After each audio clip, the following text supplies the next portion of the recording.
Hey guys, it's David Pingree here with RacerX Online. We got a really cool interview today with Ricky Johnson on a bike that he really made famous back in 1986. And this thing was donated to us. I want to give a big shout out to Bolt Motorcycle Hardware. They donated this bike to us. It was in their showroom. They said, hey, if you can do something cool with it, you can have it. So we got the man himself here that made miracles happen on this bike to come and ride it today and talk to us about it. So I think we did something with it. So I really want to thank them. If you've not seen the Bolt Motorcycle Hardware track kits, they look just like this. It's anything. Happens to be for a KX, but they make them for every model. Anything that might come loose, fall off on a typical track day, they got here. They also have complete bike rebuild kits for any make and model. Awesome little packages. Check these things out. BoltMotorcycleHardware.com. Ricky, thanks for joining us. It's awesome, man. You know, looking at what you guys have done with this, and we've already started talking about the handlebars, about the forks, the wheels, a lot of the different things, but it's pretty cool that there was a bike that was in this great a shape.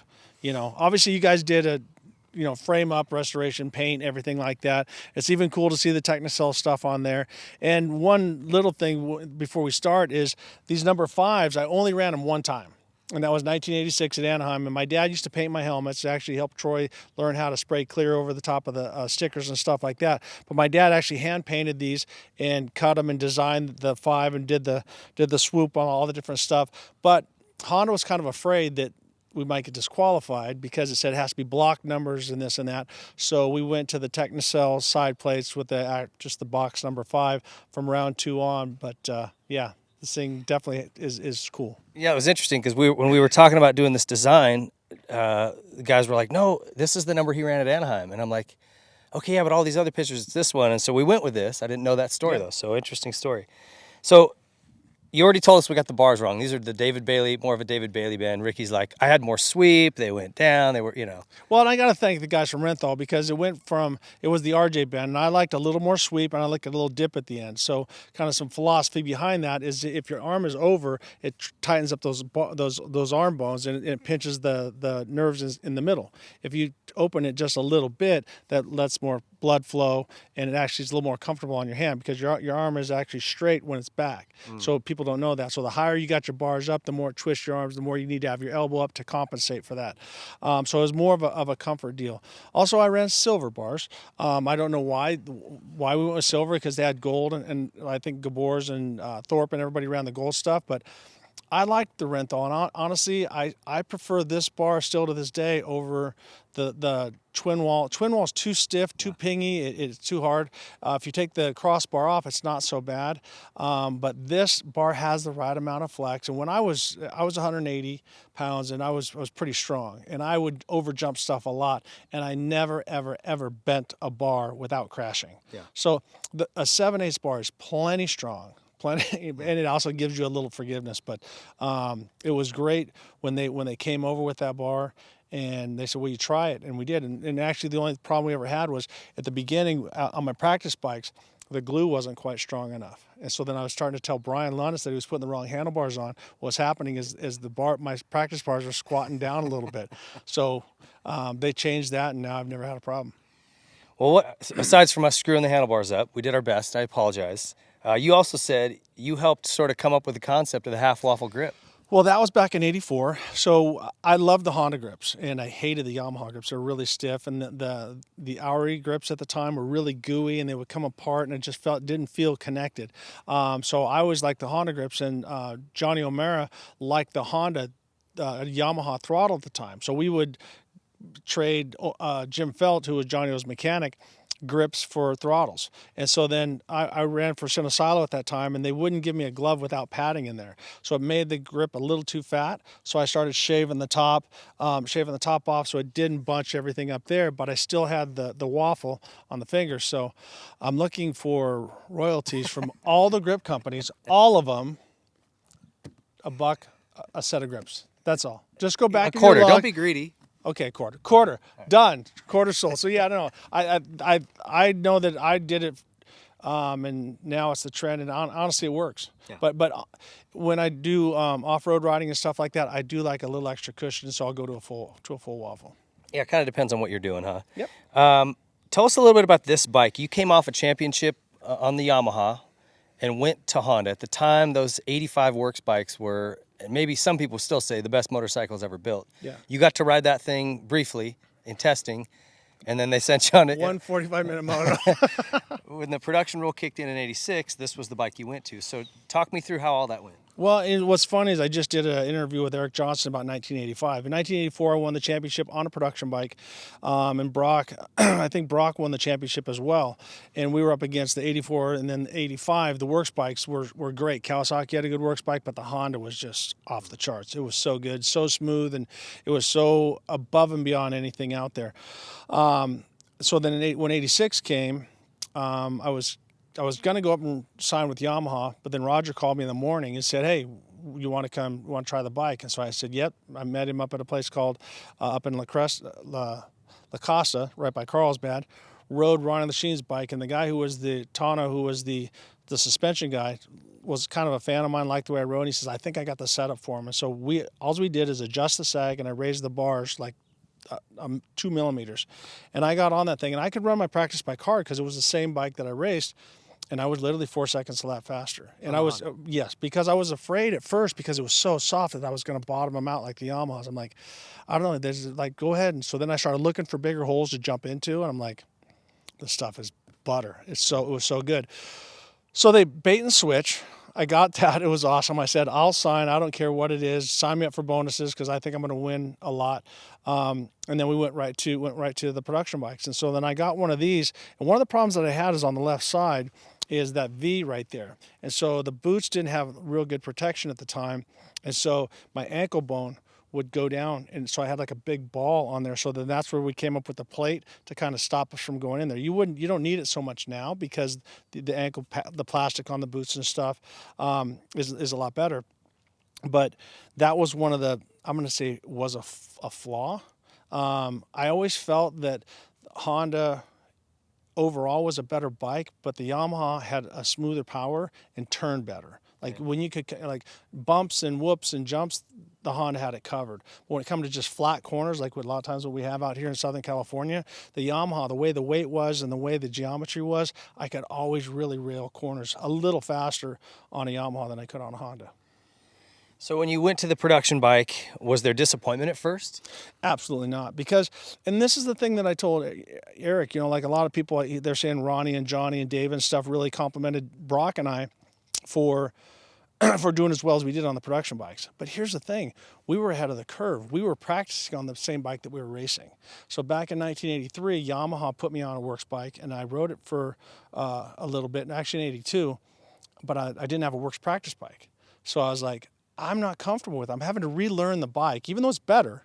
It's better once I get there, but I'm having to relearn everything. And as you know, everything's muscle memory. If you're riding a dual sport with a headlight or whatever, once you learn that kind of how it works, you ride it to the best of your ability. And so for Brock and I, we were able to practice our race bikes. And so we were comfortable from the first lap of practice. And I think some of the other guys had to work into it. Right, and that's something that a lot of the race teams have gone and corrected, where the guys are racing on pretty much, or practicing on what they're racing on pretty much. Exactly, and I pushed for that because the power and the suspension, I could just hit things harder, and then also the power was so much faster on the race bike. I was like at a third of throttle to where on my practice bike, I'm at 2/3 throttle, and so notice I do that now. Hold on, let me do it this way. It looks better. I don't look so goony, but. Once again, muscle memory and timing, because if you're going to ride at 100% of your level, you need to know exactly what your bike is doing, and I think that was an advantage for us. But also, the biggest thing with Honda was how much effort they put into it. When we showed up, they had my bike and David's bike and Johnny's bike, everything set up with spare pipes, spare cylinders, spare brakes, spare linkages, shocks, all this different stuff, and it was just like a kid in a candy store, and you're thinking, this is for me. Yes, for my teammate too, but they're putting that effort out for me. So when you go home, you're like, okay, I don't want to stay out late. I don't want to party. I don't want to eat crappy food. I want to be the best too. And then when you have guys like Dave Arnold and Roger DeCoster, who Roger was my idol, still is my idol, on your team, it's like, if I lose, I'm the weak link, and I don't want to be that. All right, so something I want to just touch on it, and if for those of you who didn't see Rick on the Whiskey Throttle show, shameless plug here, it was really good. You talked a little bit about how Johnny and David Bailey were kind of buddies, training buddies, and they rode together. And when you came onto the team, you kind of felt a little like an outsider. You tried riding with them, but for you it worked better to stay down in San Diego and do your own thing. How did having those guys on the team help you, or did you guys all push each other? What about bike development? Was there different things you liked that they didn't? Well, David's bike and my bike were pretty close because we're about the same size. He's a little bit shorter than me, probably 170-ish, and I was about 180. So our bikes were pretty close, how we rode and stuff like that. Johnny was completely different. Bars were way back, really soft suspension. Like I got on it, went one lap, bottomed the thing out, just felt like crap. But that's the way Johnny rode, almost like a BMX guy, just like really technical. And I was more of a hammer, just hang on tight and make the suspension do the work. But we went back and forth because when I went to the pro circuit pipe, I wanted rideability. I wanted that crack off the bottom, not to hit.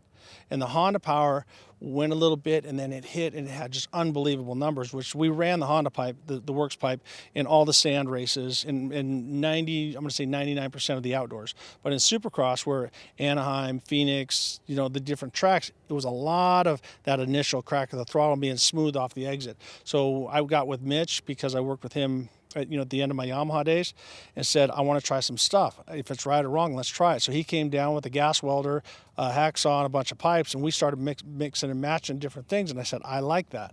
And this is what's unbelievable, is that going to Honda and saying, I have this guy who used to have a Husky shop weld me up a pipe, but they dynoed it, and they saw they could quantify what I was looking for. And that's the thing, is that with the electronics, everything that you see with the fuel injection, it's making that rideability. It's not that overall power, because how you get off the corner is going to be how you dictate how you get down the straightaway. And so if you have to hesitate or more clutch or do this or do that, and that's what I found I was doing with the works pipe, I wanted just that from 0 to 30% throttle rideability. Yeah, and he actually, like you said, built this pipe, this same exhaust. This is actually a die of that exhaust system. They did a limited run down at Pro Circuit of this, and to me, that's really cool that he would put that time and effort into you, and it paid off for both of you guys. It definitely paid off for Mitch. I won the championship, so it absolutely paid off for me. Mitch is easy to bust his balls, but that's the way he was. He was so hands-on with everything.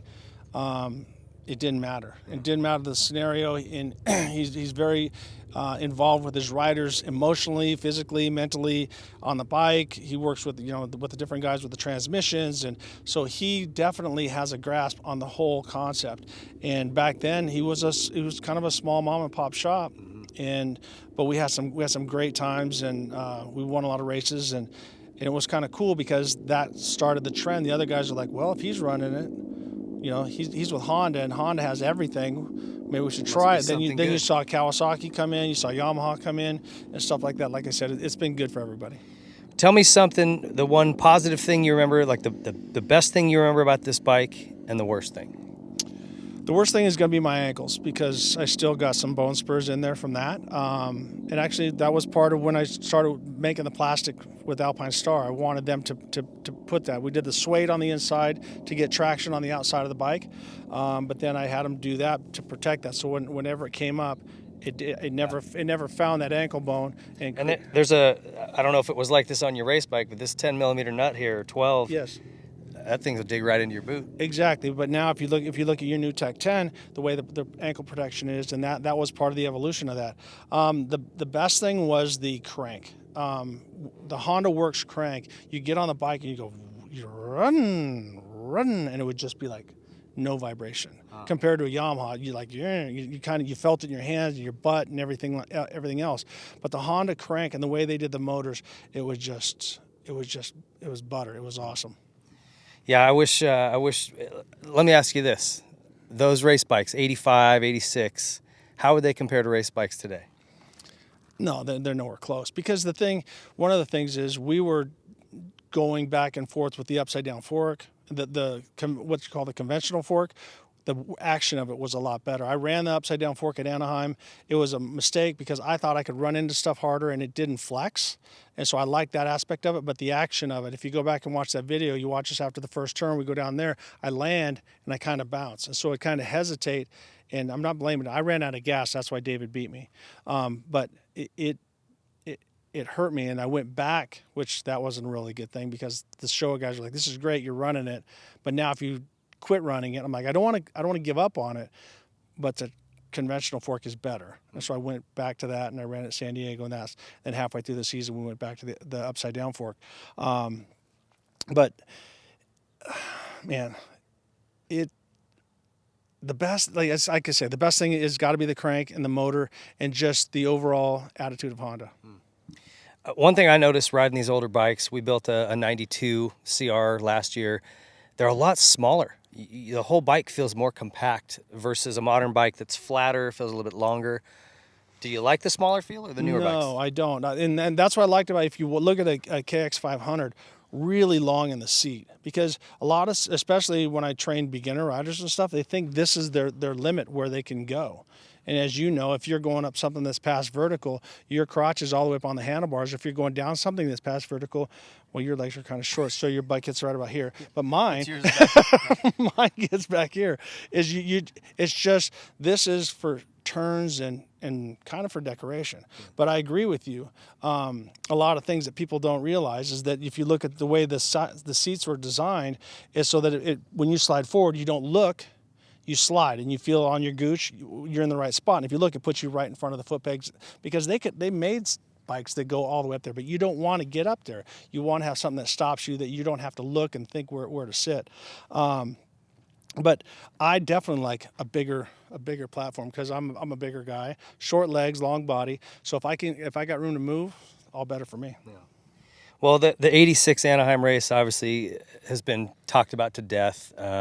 But it was sure fun to watch. Still probably one of the most popular races ever as far as Supercross goes. So seeing this bike, and particularly this number, really brings me back, and I'm sure a lot of people back to that night. What were your thoughts on that night, just kind of overall? Well, I was really happy because Johnny and David kind of adopted our setup with the motor. Because they were up at Hondaland, and the Hondaland track was bigger, almost like kind of a hybrid. And then the track that Brock and I had, that John Savitsky built, was an actual Supercross length and width and all the different stuff. Had a couple big jumps on it, but they ran our setup. Dave and I both won our qualifiers. We were fast right before the race. I went up to him. I said, "Hey man, we're both fast. I'm not going to take you out, but we're both here to win." And we shook hands on it. And there was some bumping and cutting off, but it was never to take each other out. Like he moved into me because we were so close on time. You had to. Yeah. You can't just pat. Like people go, "Why do you have to hit me?" Well, because you won't get the hell out of my way. You know, move over for right. me. So I had to bump him out of the way. He had to bump me out of the way. And then, like I said, I ran out of gas because I was sick a couple weeks before, and I left, and I was like heartbroken because I lost the best battle in Supercross history, supposedly, but I was in it. And so I went back to the drawing board and I said, I'm gonna take my training serious, a little more serious. I think that was when I got a heart rate monitor, like talking to triathletes and stuff like that. So I changed everything to be the best I could. So it could have been a blessing in disguise, huh? Absolutely. I think if I would have won, I might have gotten cocky and thrown it all away. Well, we appreciate you coming by and just sort of reminiscing with us a little bit. A lot of love went into making this thing look the way it does. So we appreciate all the companies involved, and we're going to do a garage build on this thing so you'll be able to see all of that. I got one more thing. Okay. All right. Dunlop obviously was part of my whole career, and I worked with Frank Stacy back in the day. It's awesome that Brock, who was my teammate also on Yamaha, was a Dunlop guy back then, is now the guy there.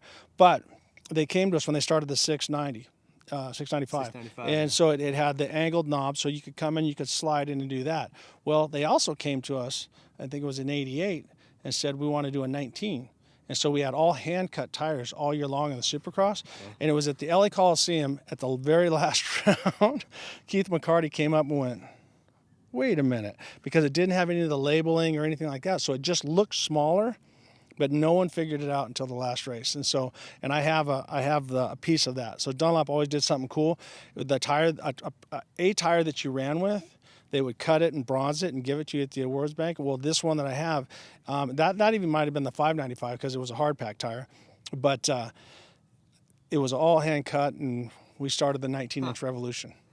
Oh, that's crazy. I didn't know that. Cool stuff. I remember the 695 490 combo. Yep. So this might have been even before that, huh? Exactly. That was way before. So, but yeah, when you're dealing with a company like Dunlop, they were so aggressive. And as I said, Frank Stacy was always there right after the race, like Brian and Brock are, but just always trying to do this and do that. And what's great about Dunlop is that they have Brock, who was a racer and who was, if there's ever a person more anal about setup and that's Brock Glover. And so we had Frank Stacy at the time that did a lot of different racing, motocross and some enduro stuff. So it was easy to talk to him. I didn't have to speak engineerese. You know, I just say it does this and it kicks that and brat and whatever my English is, he's going to adapt to it. And so that's where I think the evolution of the tires came up, was for guys like that. Oh, that's awesome. Cool history on this thing for sure. Were you running the razor blade foot pegs back then too? We started with the small one. They didn't have the razor blade. Those are like the IMS pegs, which are... No, but the stock ones were like the width of your thumb. Yeah, actually Mike Fisher gets all the credit for making the fatter peg. And when he was a test rider at Kawasaki, and all of a sudden he came out with it, I'm like, it's kind of a platform. I'm like, that makes perfect sense, because the boots, once again, I had certain inserts and stuff like that to stiffen up the sole of my boot. But you'd land and you tear your feet apart. Yeah. So that's another thing that's evolved, is boots and pegs and all the different stuff. It doesn't seem that much, because if you put a bike, it's got 2 wheels, a throttle, handlebar, and a seat. Completely different animal. Well, and that's something that I think a lot of people appreciate about that era, was evolution was happening so quickly. You guys were already pushing speeds that were outdoing what the bike could do. So it was constantly, how can we improve this? How can we make things better? This generation was the generation of the bike stronger than the rider. I think if you go back to 80, 82 and 83, we were still concerned about breaking bikes. You had to slow down your riding to save the bike. Well, you didn't jump this. That was a limiting factor. If I jumped this, I might blow a wheel up. I might break my forks. You watch Johnny O was winning, I think, the 88 Supercross on his stock Suzuki frame broke. He broke a frame. So this is when the bikes got so strong that you had to think about, I need to go wide open the whole race. There's no setting a pace. There's none of that. Yeah. If I can jump it, I'm going to jump it, and if I don't crash, the bike will take it. You know something about breaking wheels too. Yes, I do. That's another story. For another day. Not a very happy one, but it is another story. Well, thanks for coming, RJ. We sure appreciate it. You're an absolute legend, and hope we did you proud with this build. No, like I said, everything that you got, all the way down to the bolt stand, which I'm going to try to steal that when I leave here, because that thing is badass. Completely billet. It's perfect. It goes right along with that. But yeah, I thank you for taking the time to honor a bike that I rode. Like I said, it's sentimental because it's got the numbers that my dad designed. I was busting the balls about the handlebars and stuff like that, but Renthal did call him back the RJ bend. I'm like, really don't call it the CR High, because it wasn't CR High. It was my bend. So they were cool about that, and they said, you know what, you put the time into it, so we're going to call it the RJ bend. Oh, that's awesome. Well, a true legend and his machine. Thanks again to Bolt Motorcycle Hardware for allowing us to have some fun with this bike. Check those guys out, and thanks for watching.